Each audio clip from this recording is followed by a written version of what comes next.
Good day, I'm Stephen McHugh, and this is your JIS News for Thursday, May 4, 2023. The Ministry of Health and Wellness will be adopting a life-stage approach to health promotion and prevention as it seeks to address the reality of too many Jamaicans dying young. Portfolio Minister Dr. Christopher Tufton made the announcement during his contribution to the 2023-2024 sectoral debate in Parliament yesterday.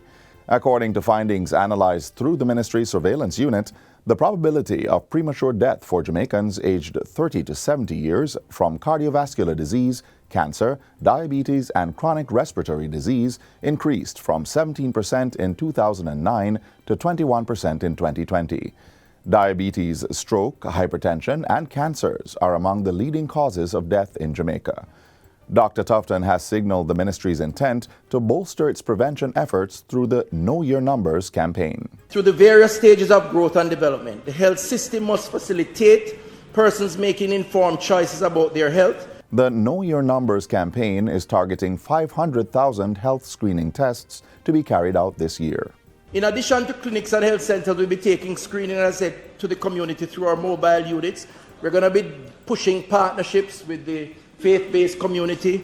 We're going to be taking screening to corporate Jamaica. We're offering $1 million to every member of Parliament to do at least 2 health screening exercises during the course of this year, Madam Speaker.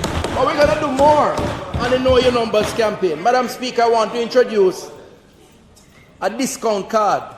Love it. Discount card that will be introduced, courtesy of the NHF, which will incentivize persons who do screening. You do a health check, you're going to get points on this card and you can redeem it at your favorite supermarket, or should I say participating supermarket. Meanwhile, thousands of Jamaicans are to benefit from 2 programs designed to improve oral health and offer expanded eye care services this fiscal year. 10,000 Jamaicans under 60 years old will be able to apply for replacement dentures under the Ministry of Health's latest Oral Health and Dentures Replacement Program, dubbed Second Chance Smiles. The service will be offered through more than 82 dental centers across the island. Those who apply will get measured at these locations and orders made from manufactured dentures with a training session about how you take care of your teeth. We expect to spend some $60 million on this program over the next 18 to 24 months. The ministry will also continue its school-based oral hygiene interventions while exploring partnerships with the private sector to promote good oral health. At the same time, Jamaicans are shortly to benefit from expanded eye care services with the return of the Cuban Eye Care Program.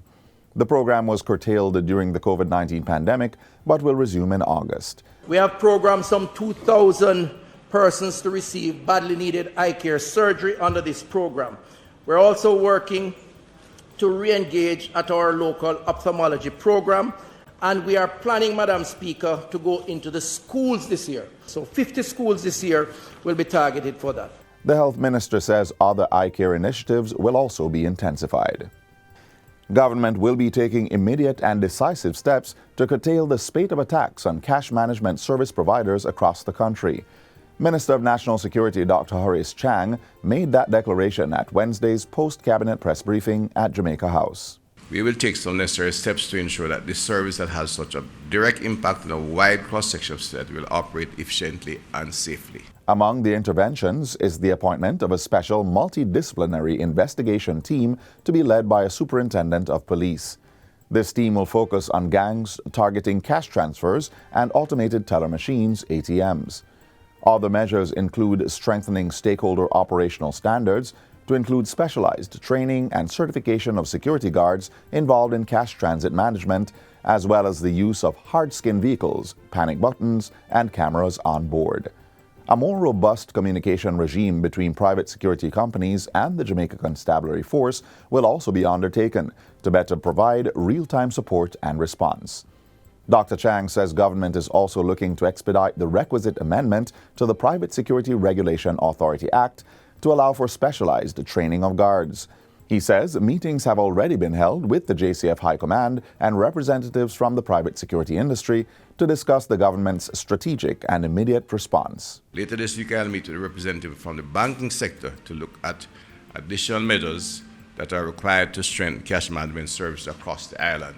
Meanwhile, the minister advised that intelligence confirms that the individuals so far apprehended for the attacks on cash management service personnel are considered to be foot soldiers in the gangs linked to these incidents.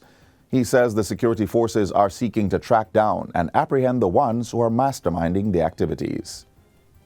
In the meantime, the government is calling on Jamaicans to use secure channels to share information about wrongdoings with law enforcement officers.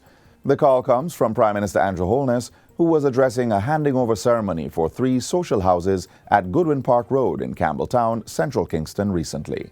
Share the information, do it smartly. You know who you can trust and who you can't trust. And there are now many means by which you can share information with the police. The police is building its intelligence capacity, and the more information you give us, the better we will be able to respond. Mr. Holness says significant improvements have been taking place in the Jamaica Constabulary Force to ensure that information shared remains confidential, pointing out that credible information has resulted in the increased recovery of illegal firearms. The Prime Minister is urging Jamaicans not to provide any safe harbor for criminals. They were only able to survive because you gave them protection. You saw what was happening and you kept quiet. You saw what was happening and you didn't share any information. But now I think most Jamaicans realize that if you keep quiet about this thing, it is going to reach at your doorstep. Persons may call 311 to report illegal activities. 2 new fish sanctuaries will be established this year, bringing the overall number to 20. Minister of Agriculture and Fisheries Pernell Charles Jr. gave that update in his contribution to the sectoral debate in Parliament on Tuesday. He reiterates that fisheries support the livelihoods of over 200,000 Jamaicans while contributing more than $10 billion to the country's GDP and earning over $14 million in export revenue.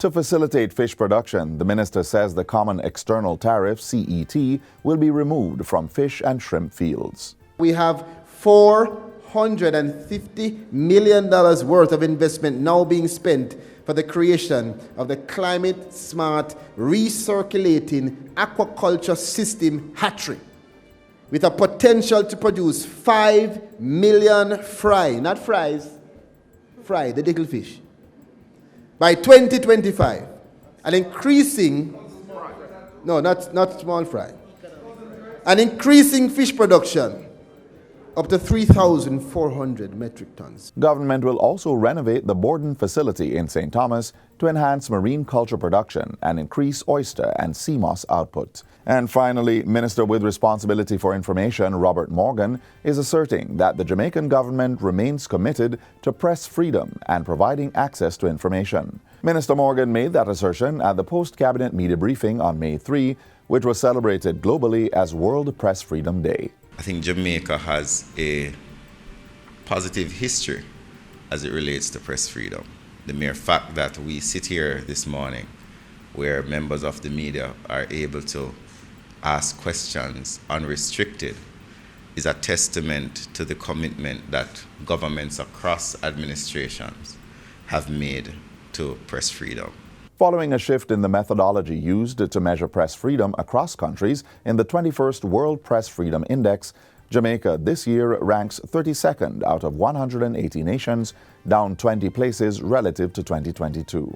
The current index is not the same as the previous index.